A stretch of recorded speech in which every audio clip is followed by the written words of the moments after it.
我是江边的打鱼女。一天，我捞上来一个白胡子老头。嘿，今天这网可是个大货！哎呦我去，这是什么玩意儿？姑娘，只要你送我回去，以后就有享不尽的荣华富贵。阿弥陀佛，难道这就是传说中的鲤鱼精？救命啊！我叫你送我回宫，没叫你送我见阎王。尴尬了，原来他不是鲤鱼精。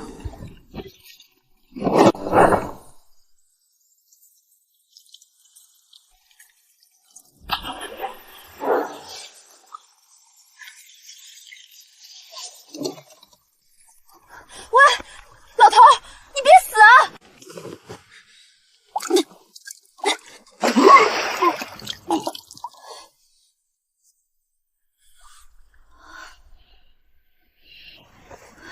还不行，得罪了。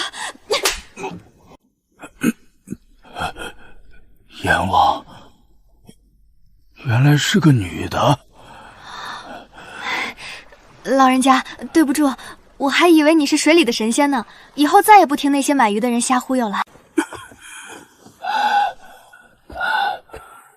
我倒不是神仙，可是本领也不比神仙小。哦，吹牛谁不会啊？你老人家到底是谁啊？实不相瞒，我乃当今皇上，微服出游的时候出了意外，掉进了江里，漂了一夜，幸好被你这丫头捞起来。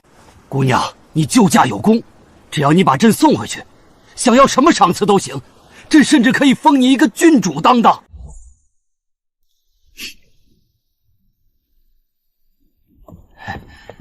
这人不会是被水泡坏了脑子吧？爷爷临去世那几年，脑子就是这样糊里糊涂，一会儿说自己是太上老君下凡，一会儿又说自己是条鱼。对付这样的老人家，我有经验，就是哄着他。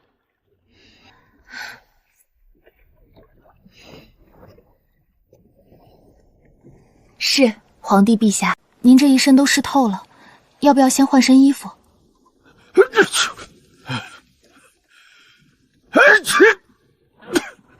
对，先伺候朕更衣，再寻御医前来。朕的脸怎么这么疼？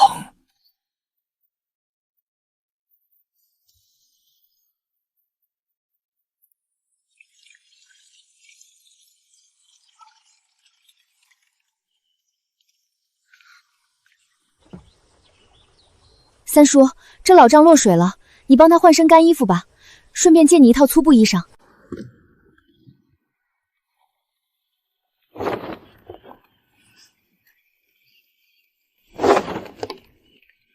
这老头是什么人？连衣服都不会穿，我想帮他一把，还嫌我手粗。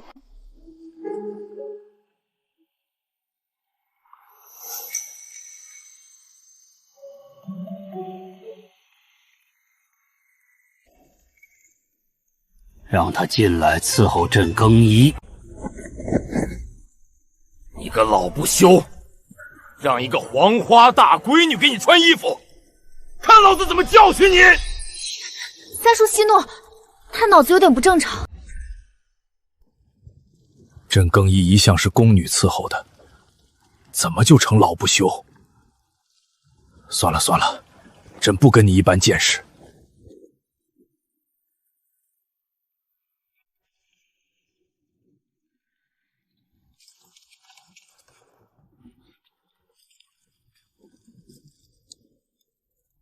姑娘，你何时送朕回去？你家住哪里？住京城。啥？大爷，你知不知道京城离这里有多远？那你送朕回城里的行宫？行宫咋走？这朕也不知，从前都是乘车外出。这老头病得可真不轻。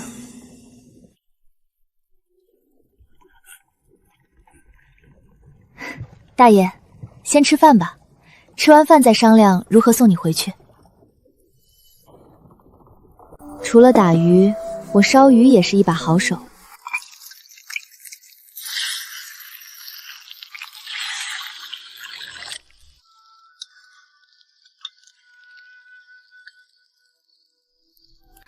好香啊！二娘许久不做鱼汤了，今日倒是有兴致。今天捞上来一个落水的老头，受了寒给他熬的。他糊涂了，连自己是谁、家住哪儿都不记得。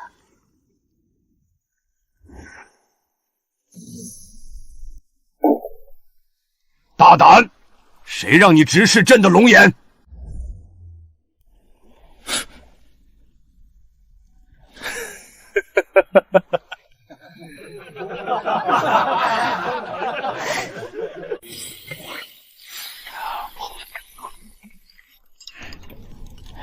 听说了吗？二娘这儿收留了个自称是皇帝的糊涂老头。确实糊涂的不轻。各位大哥，这几日可有听说谁家走失了老人的消息？他不是装糊涂吧？天天在你这儿蹭吃蹭喝的。随他去吧，一口吃的还能把咱们吃穷了？这船板太硬，硌得朕腰疼。这呼噜声比打雷还响，还让不让人睡了？这道豆腐烧鱼，连御厨都做不出这滋味。等朕回宫后，定封你为御膳房总管。说的跟真的似的。回宫，回宫！我看你是回去见你祖宗。他都糊涂成那样了，你就别跟他较真儿了。大胆，敢对朕无礼！哼！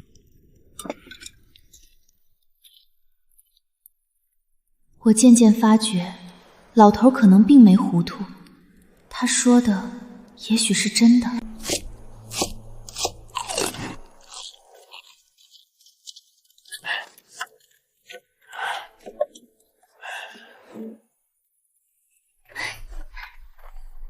两位客官，吃点什么？听说你这儿有个几日前落水的老头。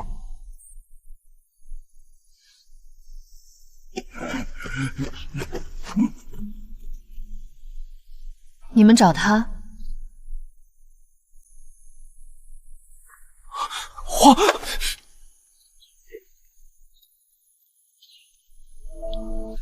老爷子，小的来接您回去。外面人多眼杂，委屈老爷子别声张。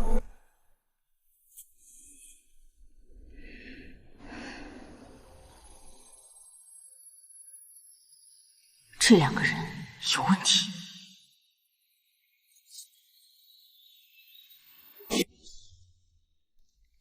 免礼。二娘，你瞧见了吧？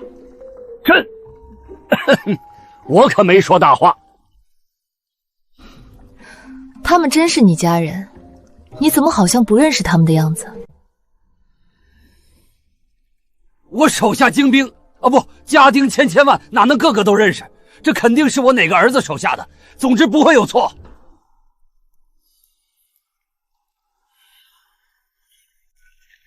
他真是皇上？我们家老爷子这有问题，我们都得哄着他。我就说嘛，他要是皇帝，我就是天王老子。老爷子，时候不早了，我们这就启程吧。天都黑了，两位想必也赶了很久的路，先吃了饭再走吧。我可告诉你们，错过了这口，你们满天下都找不到这么好吃的鱼。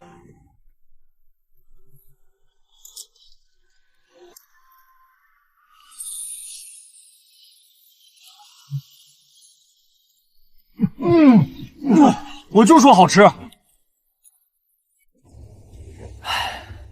姑娘，你把我家老爷子伺候得这么周到，我家主子肯定会感谢你的，请姑娘一定与在下同往。正好乘我的船，我送你们回家。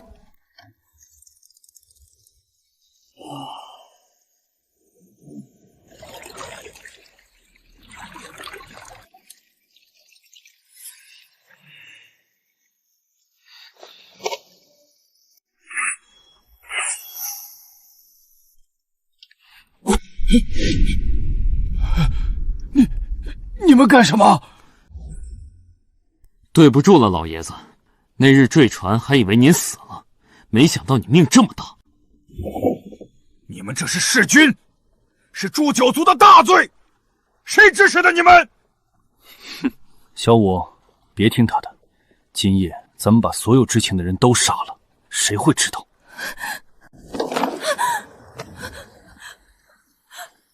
两位英雄别乱来，我就是个打鱼的，这事儿和我没关系，把我放了吧。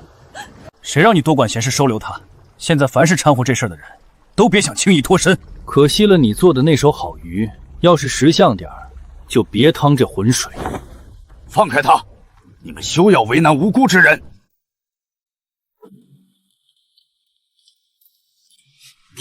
被人发现了，快动手！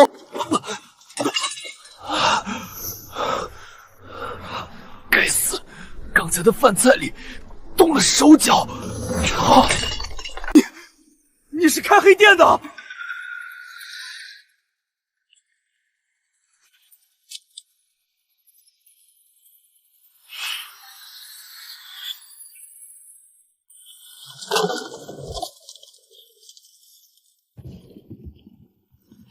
哼，你才是开黑店的，本姑娘可是正经的生意人。我们这样无权无势的小民，总是要有些自保的手段。二娘，你是如何发现这两人有问题的？我在江边摆摊多年，这里鱼龙混杂，三教九流的人见过无数。他们见到你时不是惊喜，而是第一时间隔着包袱握紧了刀柄，眼中杀意一闪而过。我和乔三哥当时就看出来端倪。酒菜做好后，我们暗中在他俩的碗边和筷子头抹上了迷药，这样大家一起坐下吃菜后，他们便没有起疑。之后我便自告奋勇送他们回家，实则是放心不下。若是我们误会了他俩，便一起到主人家赔个不是；若没误会，怎么样？我们可又救了你一命，这回你不赏我个王爷当的？他们居然盼着朕死，还三番五次的害朕，这真是瞎了眼！你别哭，别哭啊！都这么大岁数了，我刚才说笑的，不用你封我当王爷。当？怎么不当？等朕杀了那几个逆贼，不仅封你当王爷，还要封你当铁帽子王。你先能回去再说吧。又来了。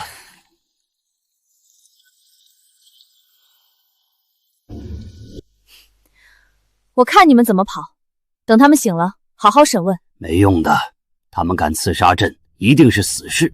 等醒过来，若不能逃走，就会自杀。那咋办？好不容易抓活的，总不能干瞪眼吧？首先，朕要先回行宫，见到我的御林军统领，此人对朕忠心耿耿，一定不会叛变。拉倒吧，你在他眼皮子底下都被推进江里，他还可靠？还有啊，你别老震震的，生怕引不来追兵杀你。大爷，你还是改个名字吧，现在敌暗我明，小心为上。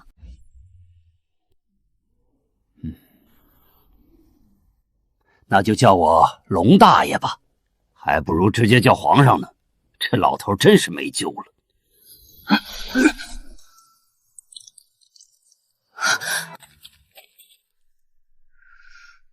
死了？龙大爷说的没错吧？见行动失败又无法逃脱，只能死。除了知道其中一人叫长久花，我们根本不知道想要杀你的人是谁。不用查，越有可能做皇上的人越有嫌疑，肯定是朕的哪个好儿子干的。大皇子和二皇子都在京城做王爷，势力盘根错节，只有三皇子早早被发配到了偏远的封地，反倒是最安全的。老夫决定了，先去投奔三儿子。走水路快些，正好三叔撑船带我们一起南下。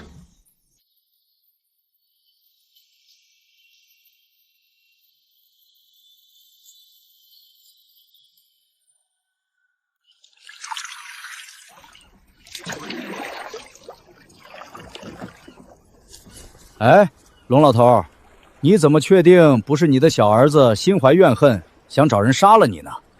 毕竟你把他扔那么远。这你就不懂了吧？朕身边守卫森严，若想把手伸到朕的禁军侍卫中，肯定是有权势的人。老三已赴封地多年，他早就没这个能力了。况且我这小儿子自小就心思单纯，号称一根筋，不识变通，让他造反比登天还难。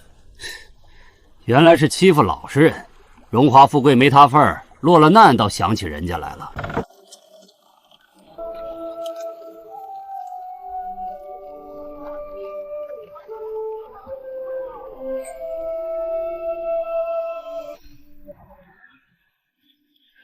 都说此地穷山恶水，民智未开，多穷凶的恶民。如今看来，根本不是那么回事啊！这老头子自己儿子的封地都不了解。老张打扰了，请问荣王府如何走？姑娘是来申冤还是求米求粮？这有何分别？若是申冤，荣王他老人家每日在县衙坐堂1个时辰，专收状纸；若是求米求粮，就去户政登记。凡是辖区内的，都可按家中人口领米领粮，还可以领种子耕种。听老张的口气，这位荣王殿下还真是个大善人呢。姑娘，你们几位是外地人吧？居然不知道荣王殿下的大名，他老人家可是当今圣上的亲儿子，是我们的大恩人啊！对，现在家家户户都给他老人家供长生牌位，希望他健健康康、长命百岁，才能保佑我们方圆周氏的百姓平安。他老人家，朕还没称老人家呢，这逆子倒先被叫上了，还供长生牌位。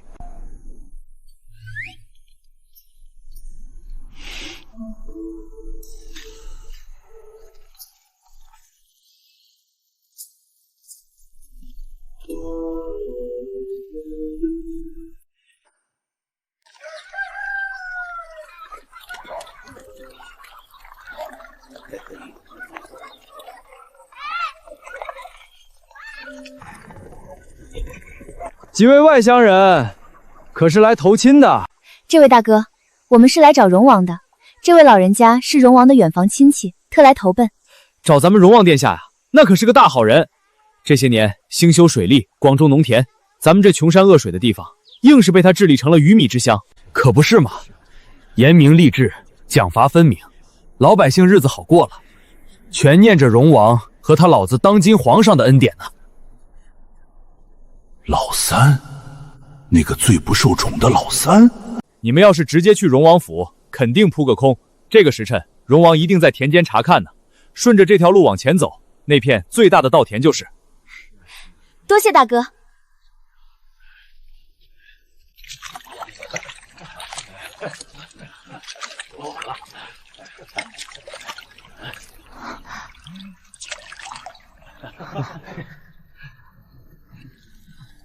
哪位是荣王殿下？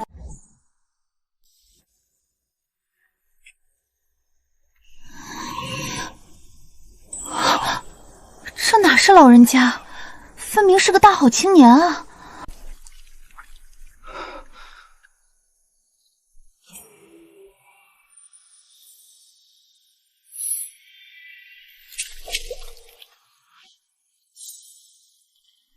父皇。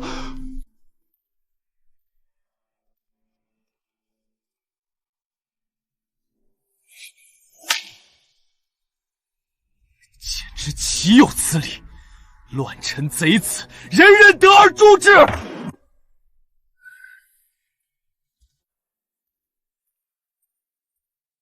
姑娘和大叔高义3番5次救我父皇性命，感激之情难以言表。先受本王一拜。殿下客气了，今天既然已经把人送到，我和三叔的任务也完成了，明日我们便要告辞。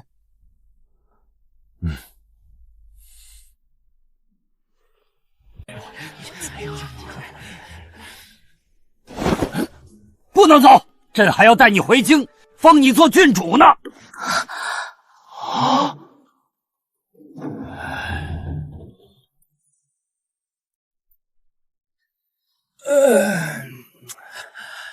舒坦啊，像我江上跑了大半辈子船的泥腿子，风里来雨里去，没成想也有一天能过上这有钱人被人伺候的日子。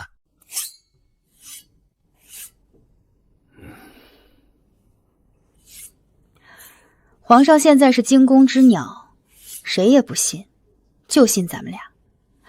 荣王当然得伺候好我们。这是臣新引进的品种，今年收成定能翻上一番，产量高，米质也好。好啊，能让百姓吃饱饭才是真本事。欠债还钱，天经地义，限你3日内归还农户2款，违者重罚。王爷英明。青天大老爷啊！这小子断案倒是公正有度，有章法。朕这个向来不显山不漏水的荣王，竟在这偏远之地做出了一番脚踏实地的大事业。朕以前看走眼了呀。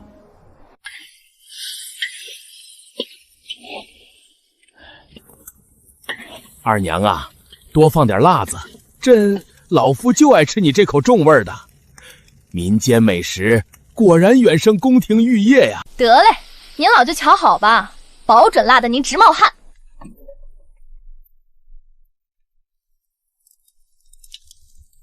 哦，王爷和那位主这是在干嘛？别看，当没看见。二娘，你看这画面，老子剥蒜，儿子劈柴，媳妇儿掌勺，看上去你们倒像一家三口。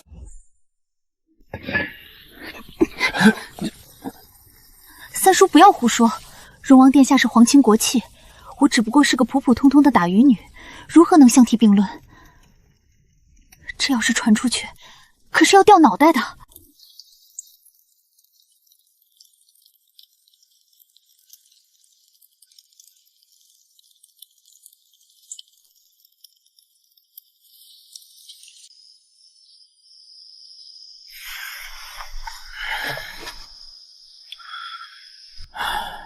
这接驾的队伍怎么还不来？这几天刺客一波接一波的，朕这把老骨头迟早要交代在这里。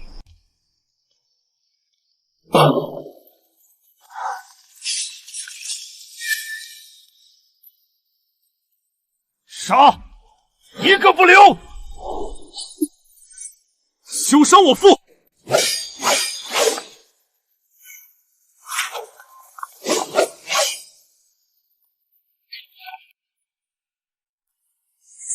救驾！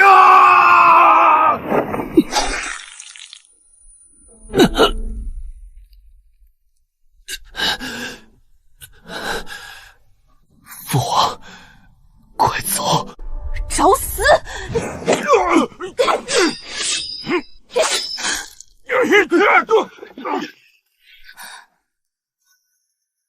这。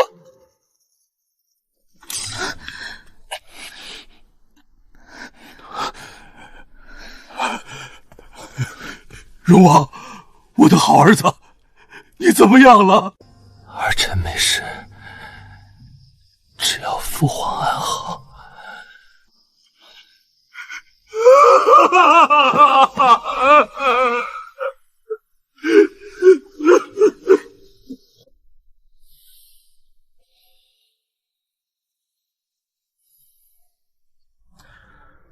我儿千金之体，怎么能以身犯险呢？赶紧派别的人来保护朕。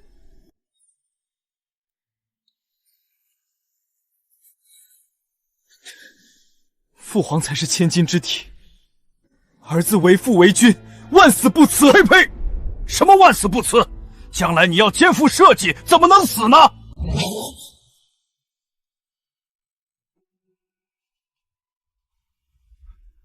儿臣告退。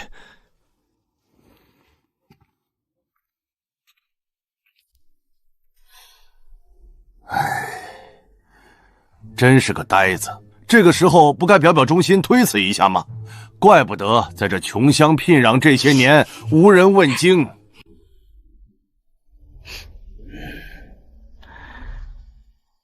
二娘，这些日子朕一直想问你，你是想做郡主，还是想做朕的儿媳妇呢？原来那日乔三叔的话，皇上也听见了。皇上莫怪，我可不想过这样整日提心吊胆的日子。你要是有心，不如赐我米面钱财，我乐得逍遥自在。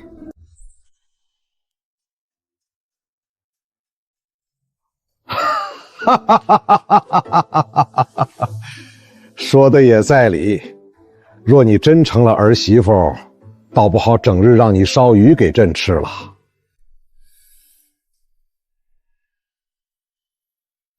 天天惦记着吃。真是个馋嘴的老头。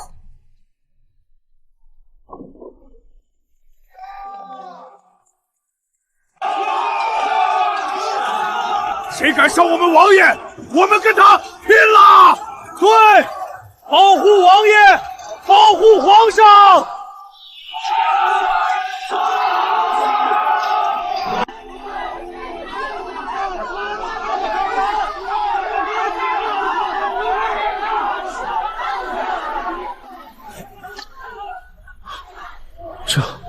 这阵仗，连只苍蝇也飞不进来了。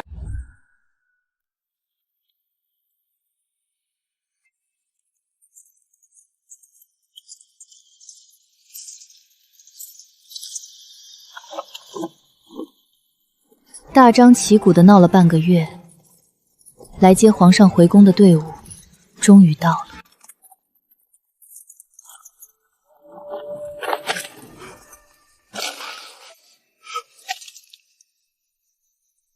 皇上，看到您安然无恙，臣就算死也瞑目了。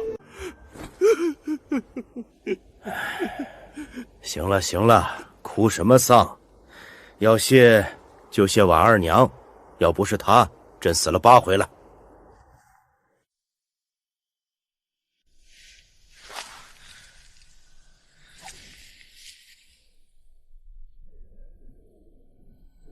多谢二娘救驾之恩，武勋没齿难忘。顺手的事儿，武统领快请起。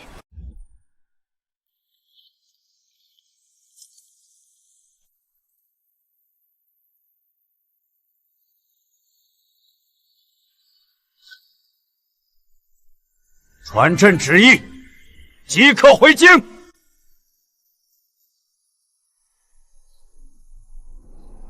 荣王，随驾回京。儿臣遵旨。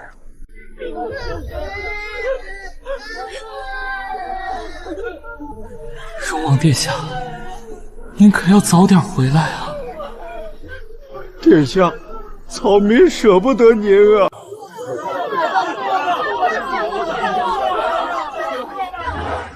诸位乡亲，莫要悲伤，朕自会派清廉勤政、爱民如子的好官来接替。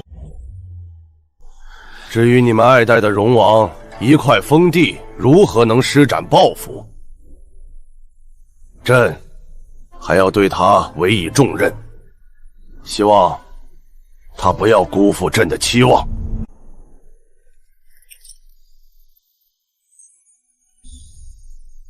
看来荣王殿下要一飞冲天了。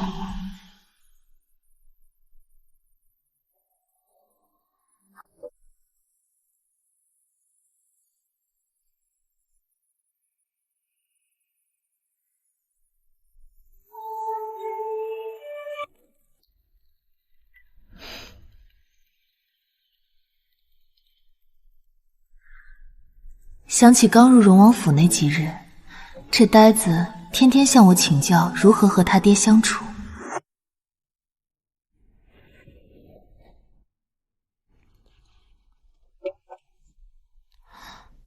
他是你亲爹，你不知道他的脾气喜好？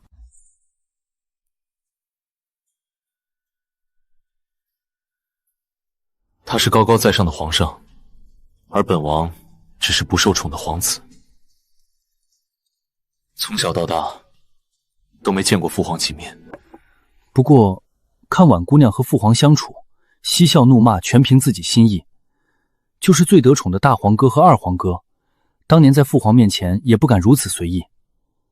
不知姑娘有何秘诀？哪有什么秘诀？我不过是把皇上当成普通的老人家，你看平常人家如何对待自家老人，你便如何对待皇上就行了。原来如此啊！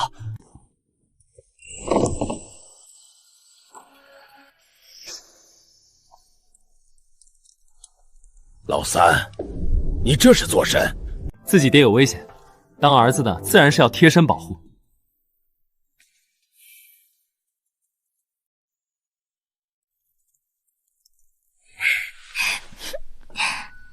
得到现任和未来皇上的感激和信誉，以后的荣华富贵是跑不了了。到时还不得封我一个御赐捕鱼？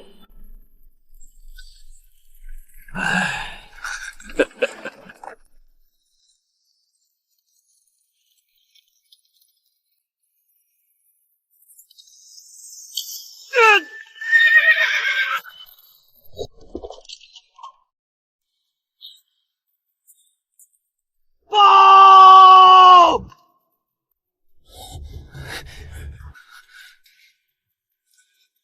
何事惊慌？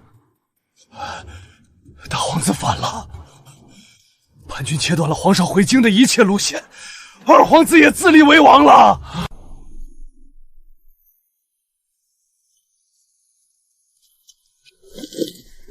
逆子！朕不在的时候，你们就是这样替朕守着京城的。臣死罪。皇上落水失踪，朝中势力早就分化。大皇子这是要弑君篡位，二皇子则等着坐收渔翁之利。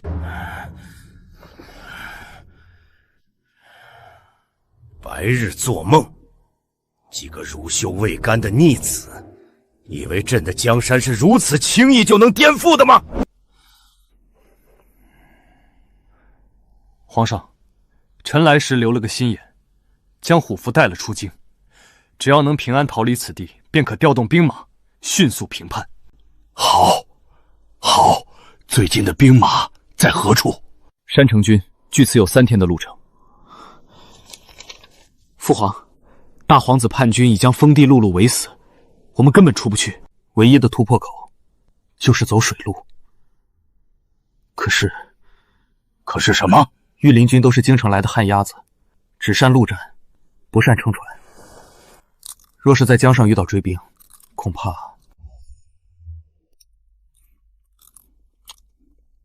你们看着我干嘛？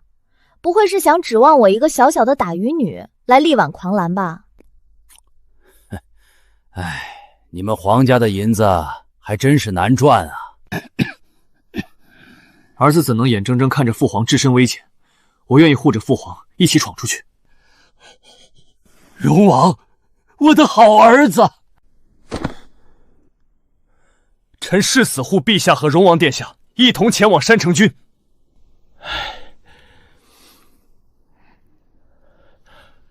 二娘啊，你看这……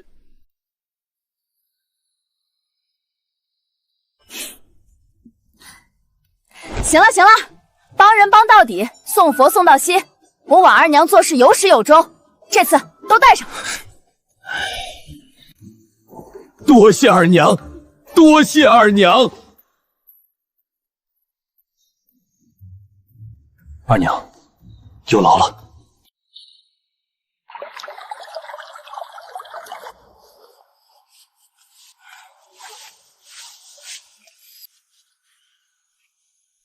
真是便宜了那小子！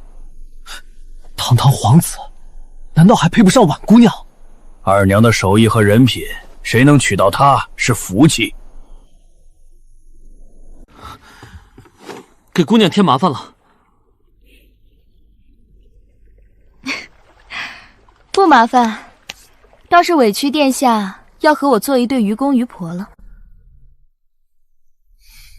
既如此，那姑娘别再还我殿下，叫我三郎可好？好嘞，三郎上船吧。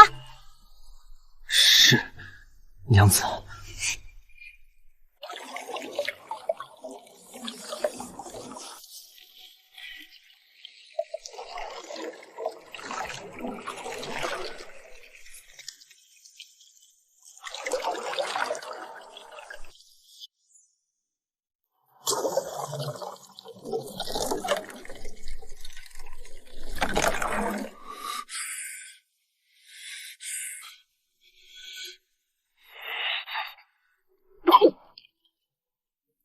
你个陆地上的活阎王，到了水里连条泥鳅都不如。闭嘴！我誓死护卫皇上。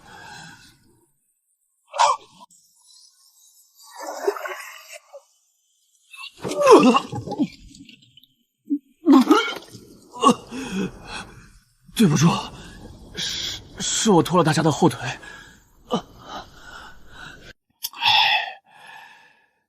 没用的东西还能干点啥？快，把他扶进舱里，别让人瞧出破绽。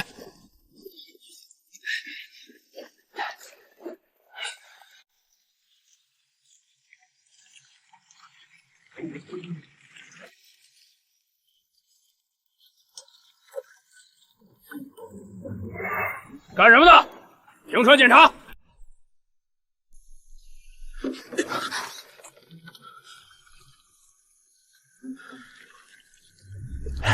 这位军爷，小的们是打鱼的，正要将今日打来的鲜鱼送到临城区去卖。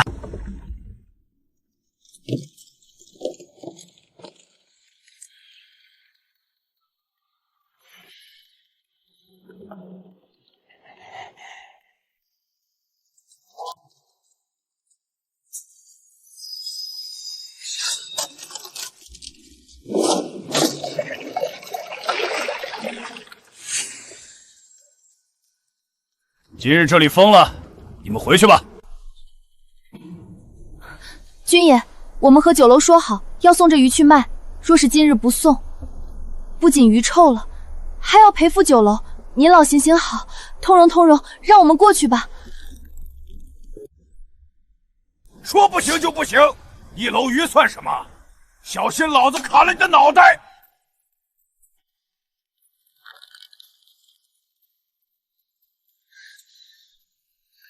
混小子，都是你！要不是你非要走这条路，咱们能误了送鱼，这下咱们可要赔大发了！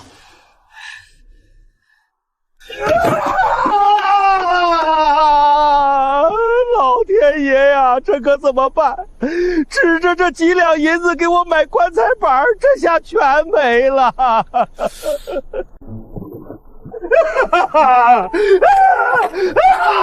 哎呀！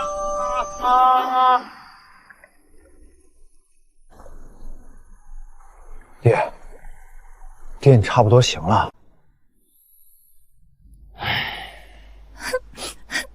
军爷，您行行好，我公爹就指着这次卖鱼的钱给自己养老送终呢。要是这次赔了，公爹就要卖了我换棺材钱。快走，快走，吵得老子脑仁疼！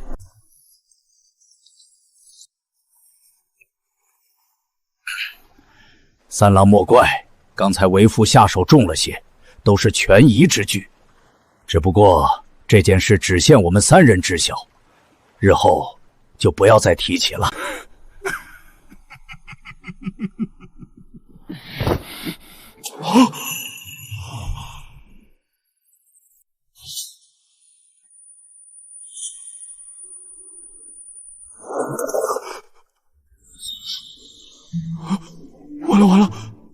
完了！撞破皇家性命，不会被刺死吧？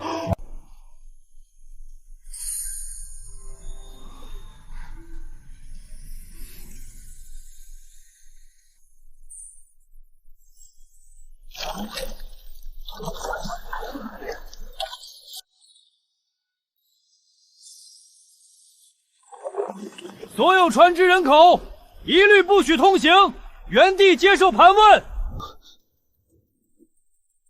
不好，他们可能发现父皇的替身了。我们一行5人秘密离开，在荣王府内留下一个人扮作皇上的替身，吸引叛军，希望能为我们争取时间。如今看来，叛军已经攻入荣王府，发现皇上并不在里面，这才加紧了盘查。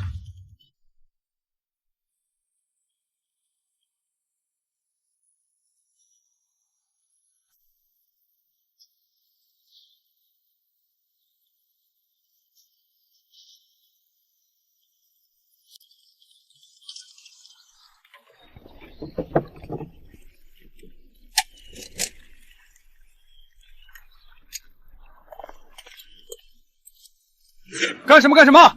这里不许摆摊！军爷息怒，今日封了江，我们也过不去。这船舱里都是新打的活鱼，要是放到明日，可就全臭了。不如就地做成菜，军哥们也尝尝鲜，暖暖身子。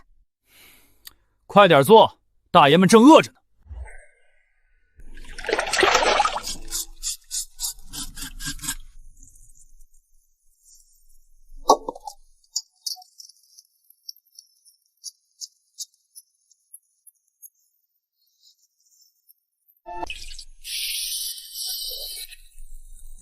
君爷辛苦了，都来尝尝鲜。这些天风餐露宿的，一顿饱都没吃，真是饿死老子了。这鱼的味儿真香，我可不客气了。皇上，今日你怎么这样老实，没有偷吃啊？别当我不知道，那些鱼都是从你们船边上捕的。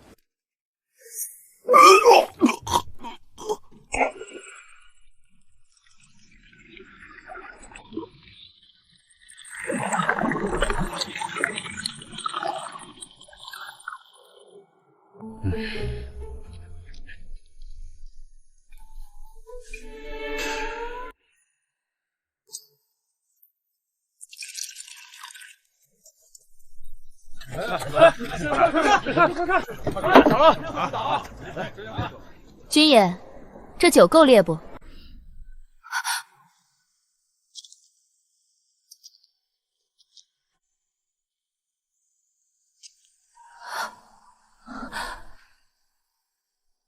长久。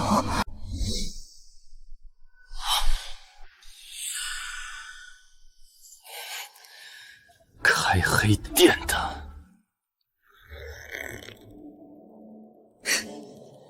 原来你没死。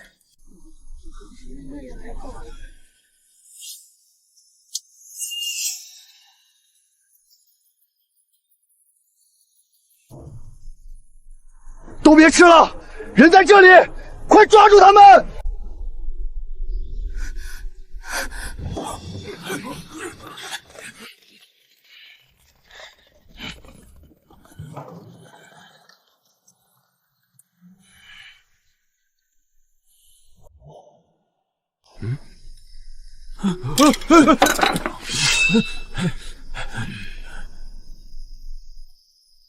倒！倒！倒！还说你不是开黑店的，今天老子和你没完！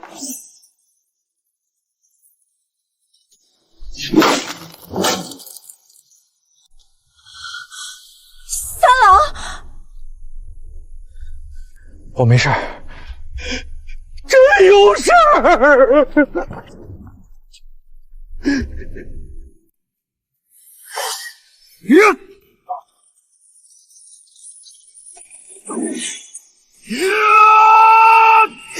只要上了岸，他便又是一条好汉。御林军统领的本事，绝不是闹着玩的。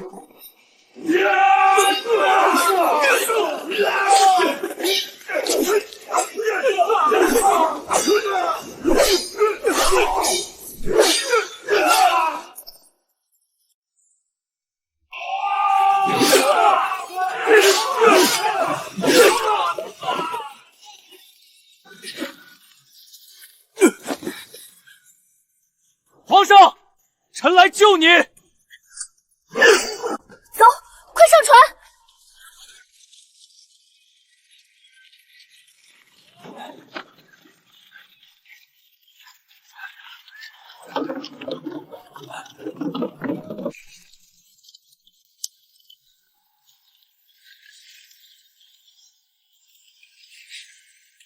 三叔，走。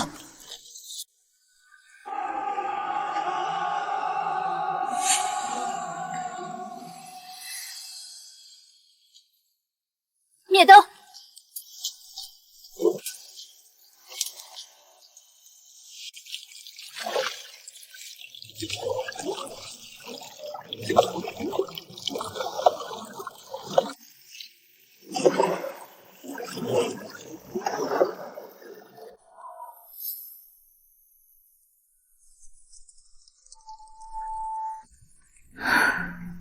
终于回到了我的地盘。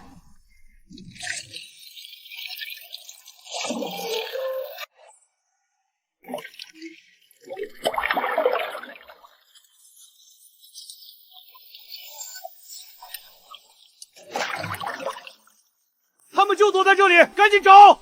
殿下说了，抓到有重赏。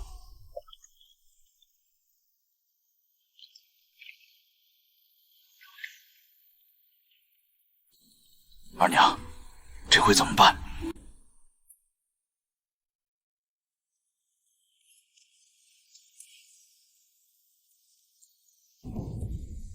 皇上，三郎，看我的！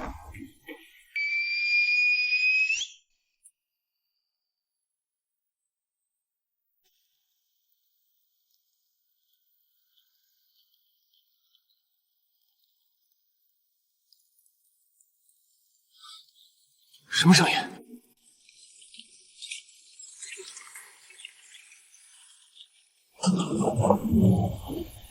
不好了，有水鬼！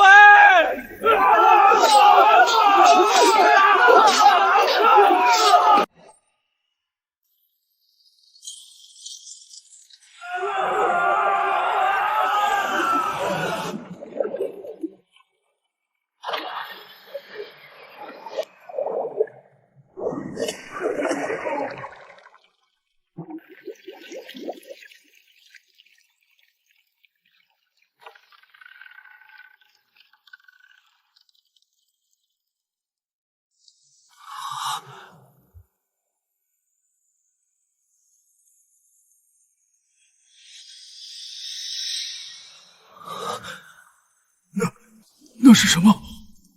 真的有水鬼吗？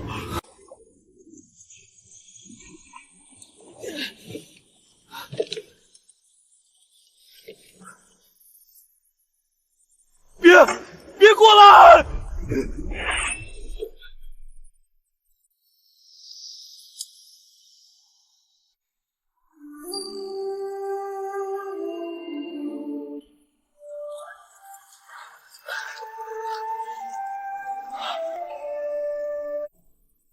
大灯开了，你回来了！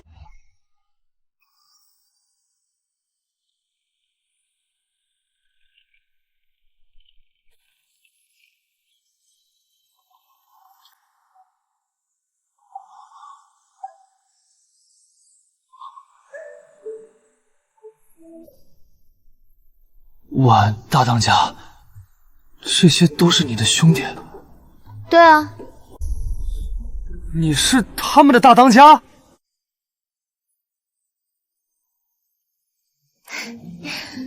这话说的，你不是都听见了吗？你是女匪首？别胡说，我们只是曹帮。你们水边是不是有座山？啊？叫梁山。武大统领，你书看的有点杂。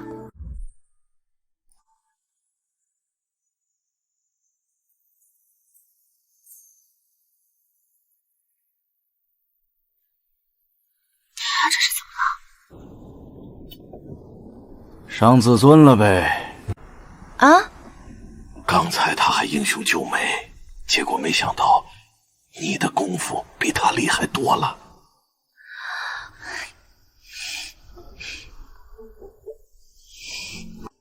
话说回来，儿媳妇，你可别抛下我那不争气的儿子哟。皇上，你是怕没了儿媳妇儿，还是怕没鱼吃？都有，都有。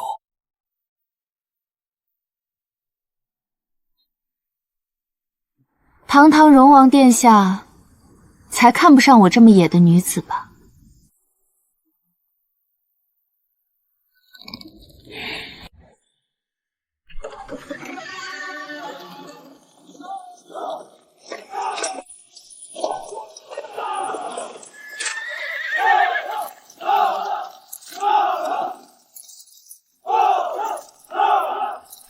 众将士听令！大皇子、二皇子谋逆篡位，罪不容诛，随朕平叛！杀！杀！杀！杀！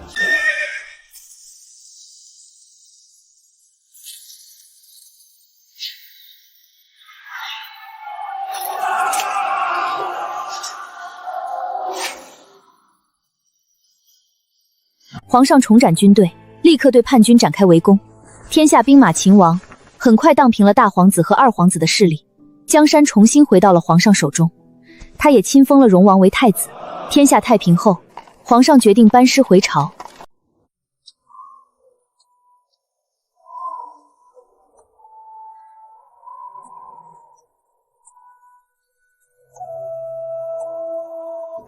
二娘，你为何要帮本王？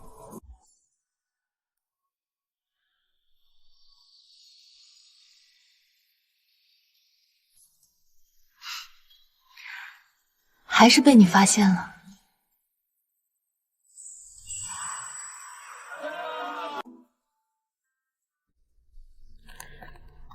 吃吧，别饿着。那时候我和爷爷讨饭，路过你的封地，你还是个刚被驱逐不久的少年，却已经颁发政令，救了我们这些无家可归之人的命。后来有了力气的我一路北上，凭着一身游水的本事和不服输的野性，披荆斩棘，做了曹帮的大当家。曹帮黑白两道，平日我便和乔三叔扮作打鱼卖酒的，寻些买卖的机会。哪成想阴差阳错救了皇上，我想方设法保住他，又找机会送他去见你，只想让他亲眼看看这位勤政爱民的好王爷是如何将封地治理得井井有条的。后面的事有些出乎意料，我没想到一路如此凶险，更没想到你似乎对我动了情。殿下，你以后一定会是位为国为民的好皇上，民女所做的一切都是值得的。在你眼里，我只是殿下吗？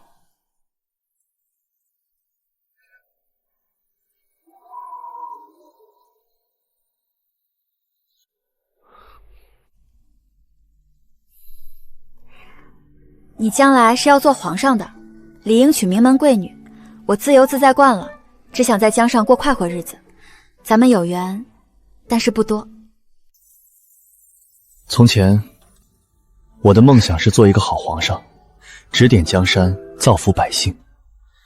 可如今，我倒希望自己可以自由自在，和心爱的人一起浪迹江湖。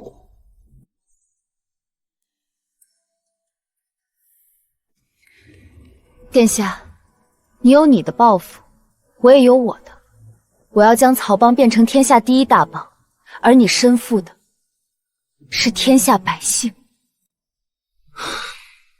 我知道我留不住你，你去吧，我看着你走。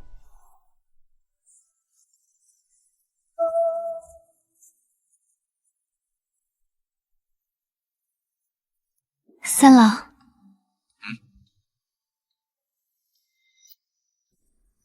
那日你护在我身前，我欢喜得很。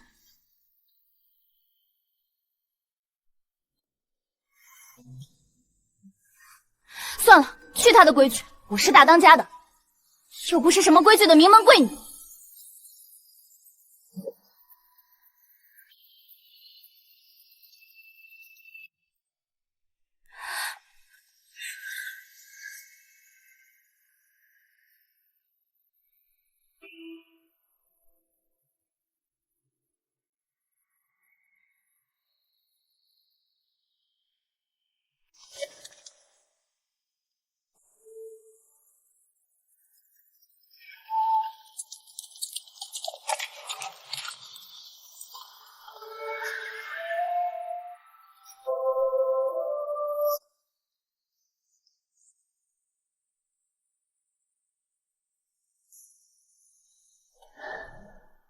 我还以为大当家的要和那小子回京当皇后呢。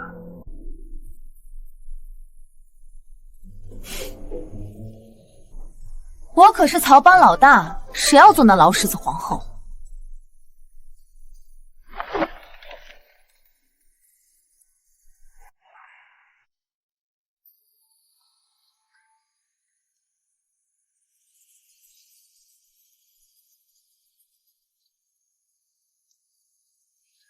不过，我倒是为曹帮谋了个好前程。好前程？啥好前程？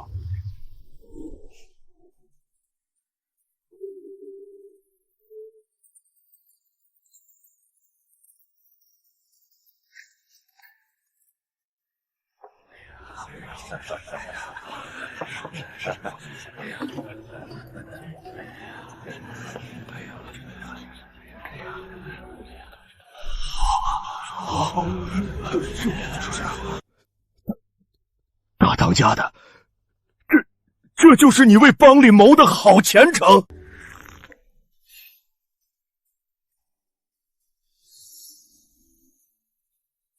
这真是当今太子的？当然。太好了！以后咱们的上蒙古亲爹是皇上，谁还敢来为难我们曹邦？连官府都要避让3分。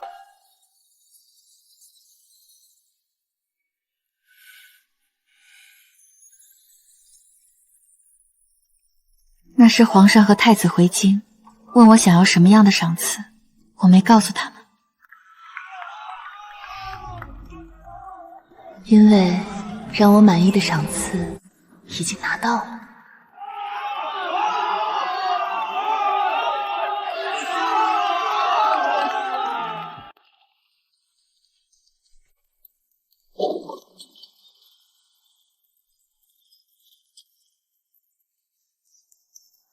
大当家，不好了！官兵把咱们码头给围了！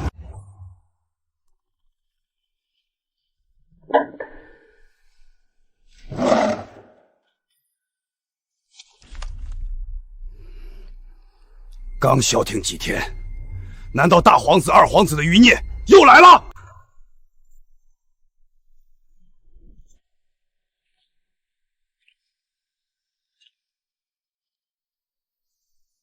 慌什么？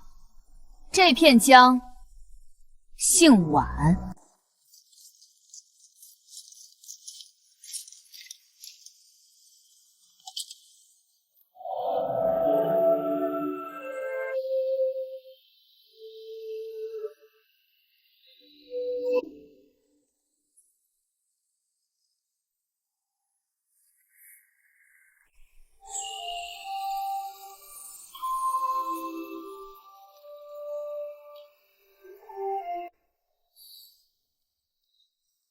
二娘父皇回京后老念叨，说你这几日该有反应了，定是胃口不好。我寻遍了京城，这江府只兔最灵验。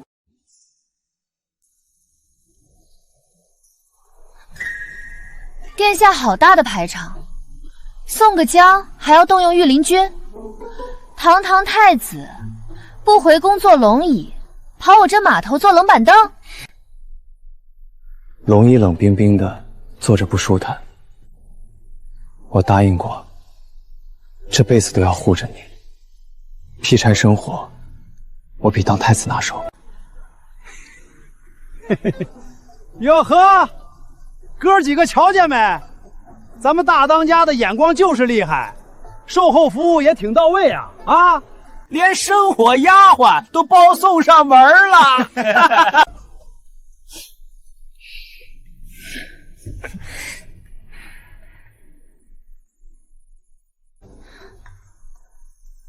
还愣着干什么？既然是生火的，还不赶紧去后院把那堆尸柴给劈了？哎，这就去。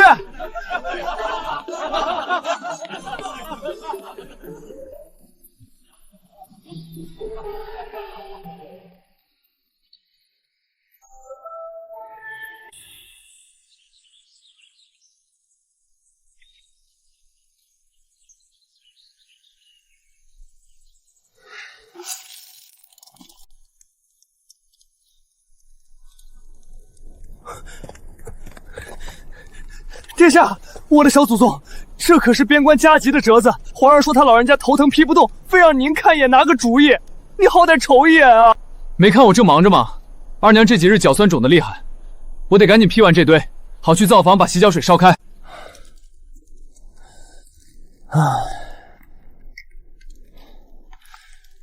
烧洗脚水，让当今太子烧洗脚水，这要是传回京城，御史台那帮老头子非得撞珠子不可。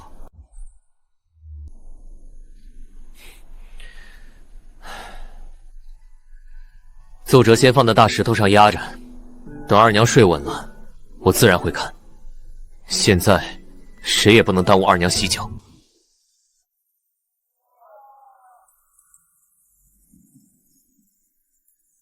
大当家，大当家，你看那要饭的，怎么越看越像那个姓龙的老头？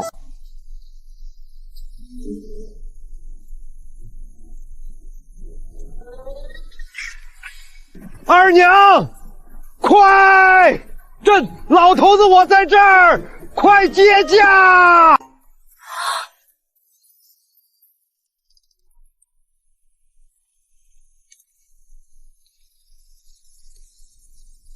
皇上，您不是在京城做龙椅吗？怎么这样就跑来了？做什么龙椅？那宫里的龙椅硬得硌屁股，饭菜还不如刷锅水。快，二娘，朕饿了3天了，快整盆豆腐烧鱼。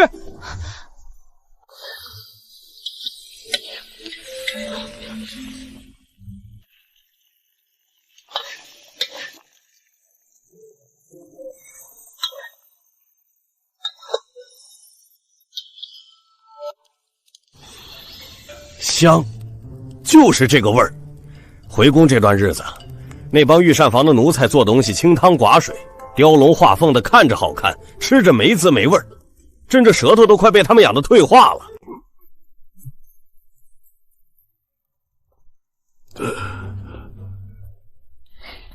老人家，您这可是贵客，不过您这身打扮是离家出走，还是算旷工偷懒？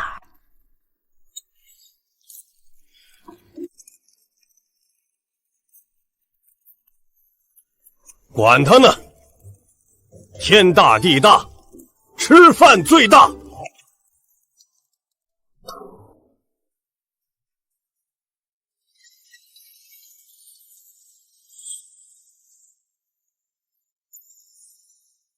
二娘，再给朕添碗米饭，多浇点鱼汤。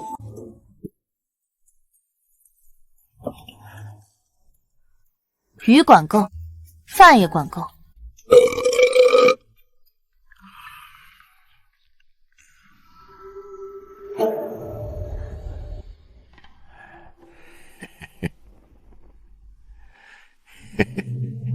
二娘，这几日吃着你烧的鱼，心里已经琢磨出个万全之策了。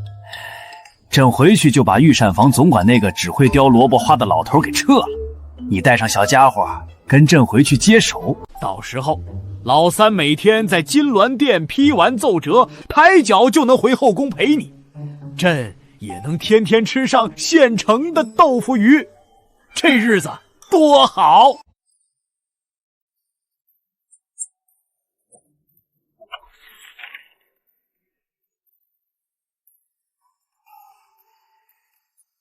皇上，我是曹帮的大当家，不是您家的私人厨娘。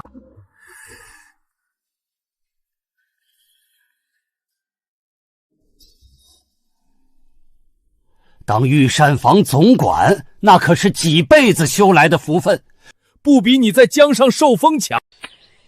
我这后头还有几千个张嘴吃饭的曹帮兄弟呢，我跟着您入宫享福，您是打算让他们一起卷铺盖进京，把您的国库吃个精光吗？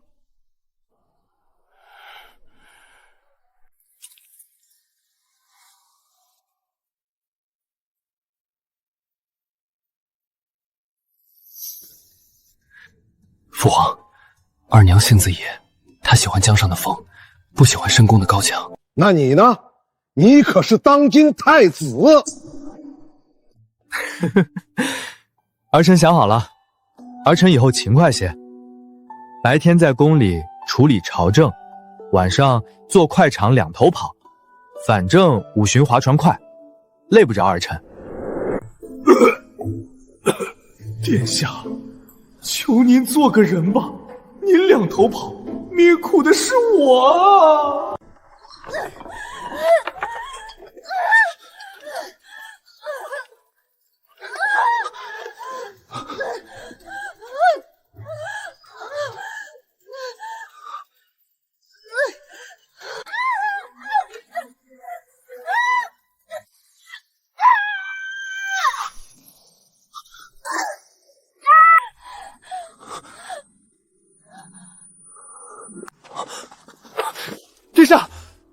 头流血了，见红了，快坐下歇歇。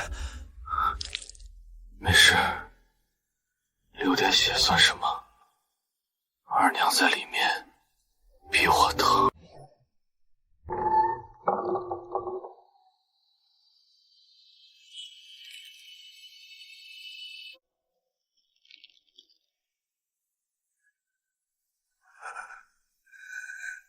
师姐，大当家的看见头了！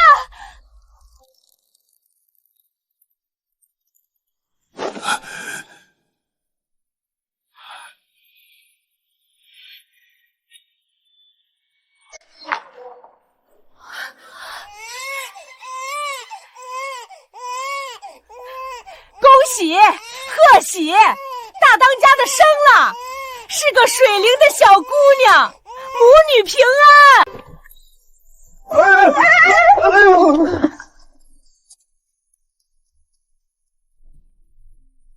好啊，朕有孙女了，朕总算盼了个不长胡子香喷喷的小孙女了。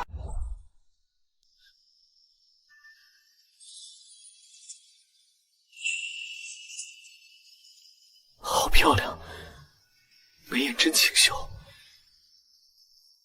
像二娘，真像二娘。传朕旨意，今日起，曹帮所有兄弟打赏1年的鱼苗钱，算朕的私房钱。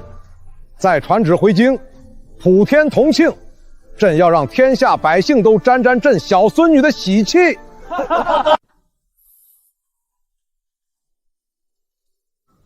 皇上，普天同庆那帮大臣，非得疯了不可。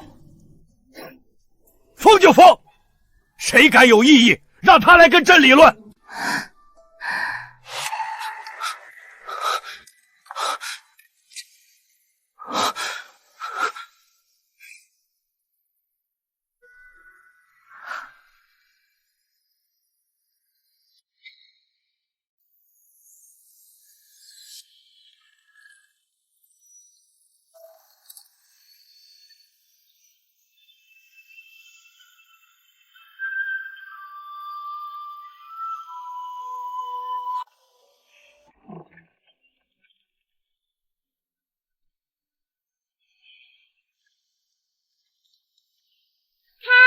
船，大船开！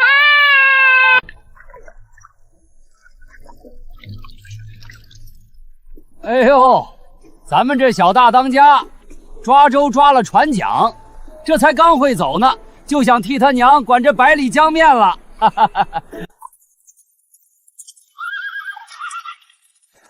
大当家，快接驾！皇上退朝了，他批完最后一份冬至税折子，连龙袍都没来得及换，骑坏了3匹快马，正往山口赶呢。哈哈哈哈哈！孙女儿，孙女儿，快靠岸！皇爷爷钓着大肥鱼了，你爹那傻小子也快到了，今晚咱们又能凑一桌豆腐烧鱼了。